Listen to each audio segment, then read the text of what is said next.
Dans ce pré, il y a Robin, Lily, Jackson, Brooke ou encore Tony.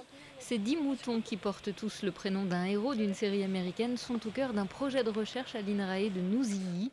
Dès leur naissance, ils ont été imprégnés par l'homme et aujourd'hui, grâce à un renforcement positif, c'est-à-dire des caresses, de la nourriture ou des éloges verbales, 9 de ces 10 moutons acceptent de passer des IRM sans aucune anesthésie ni contention, une première mondiale qui a tout de même nécessité 9 mois d'entraînement.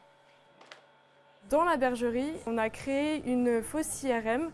Les moutons ont appris à monter une rampe, à se coucher sur la table, à rester couchés le temps qu'on avançait ou reculait la table, à placer leur tête dans une antenne IRM fictive et à rester immobile pendant plusieurs minutes. Et à l'issue de cette phase d'entraînement, on a pu débuter les phases d'entraînement donc dans la vraie salle IRM. Dans la machine, chaque mouton va être soumis à 2 types de sons, des sons du quotidien et des sons plus abstraits.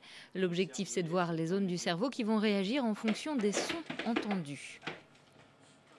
Donc les premiers types de sons, ce sont des fréquences pures, avec des sons graves ou des sons aigus. Et l'objectif est de localiser le cortex auditif et de voir s'il y a des régions du cortex auditif qui sont davantage activées pour des fréquences hautes ou pour des fréquences basses. Dans un second temps, on diffuse des sons variés, donc on a des vocalisations animales, des bêlements, des sons de l'environnement ou encore des silences. Et l'objectif de cette seconde étape consiste à voir si on a des régions du cortex auditif qui s'activent davantage pour les bêlements par rapport aux autres types de sons.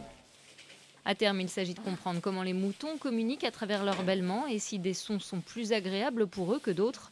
En attendant la publication des résultats de cette étude, ce projet local a déjà permis de démontrer que les moutons avaient des capacités d'apprentissage et qu'elles étaient intimement liées à la qualité de leur relation avec l'homme.